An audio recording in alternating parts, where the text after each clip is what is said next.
Okay guys, so this is the same problem we see on the last one, finding the distance between these 2 points, but I'm going to show you a different way by using the distance formula. So the distance formula, I'm not going to show it just yet. So we would kind of do the same process if we make a right triangle. And then we want to know the length of this leg. Now, notice the length of this leg, it starts at 1 and it goes to 7, right? The length of this leg is from 1 to 7. So to find that distance, we could actually just say it's 7 minus 1. I got ahead of myself. 7 minus 1, which equals 6. So the distance of this leg is 6. We could do that same thing to find the length of this leg. So follow along. Okay, it's up at 6, which we see, notice that's our y value, which makes sense. Go over here.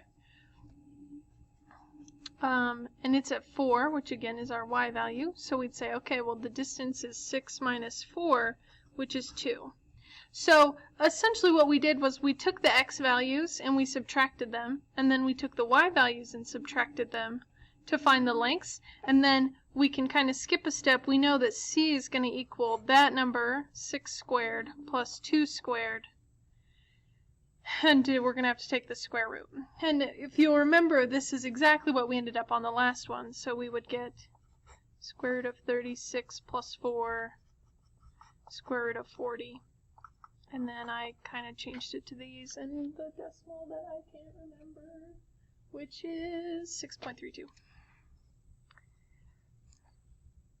So, essentially, the distance formula uses it without having to draw the triangle. So, the distance formula, it looks like this.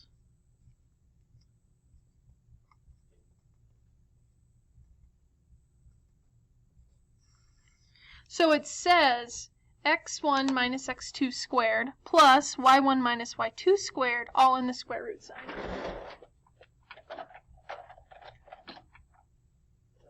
So if you look here, what we did here, x1 minus x2, that was simply to say, well, let's find the x value, right? Let's find it here, and then let's find this other x value here. Follow it down, and we'll subtract them to find the distance. So this right here is just finding the distance of the horizontal leg. I don't know if you can see that a little bit. Then, right, my y2 minus y1, well, that's just the distance of the vertical leg of the right triangle.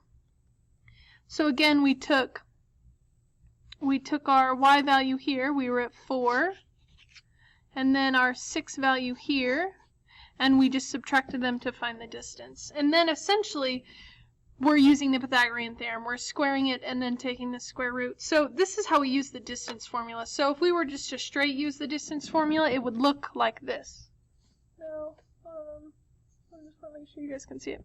So we would say, okay, d equals, and we've got our 2 points, 1, 4, and 7, 6, and we could label them. We could say this is x1 and y1, x2 and y2. So we'd say, okay, we'll take x1, 1 minus 7, square it, plus 4 minus 6, squared, all in the square root sign. And don't be freaked out by the negatives. So because 1 minus 7 is actually negative 6, but if I square negative 6, it becomes positive, because a negative times a negative is a positive. So this gets negative 2 squared, all in the square root symbol. And then do you see how we're gonna end up with the same thing, and so on. It'll look like this. So the distance formula is just a way that maybe we don't actually have to go and physically count all of the spaces. We're essentially finding the distance just using subtraction, finding the distance between 2 points. And we're separating it into horizontal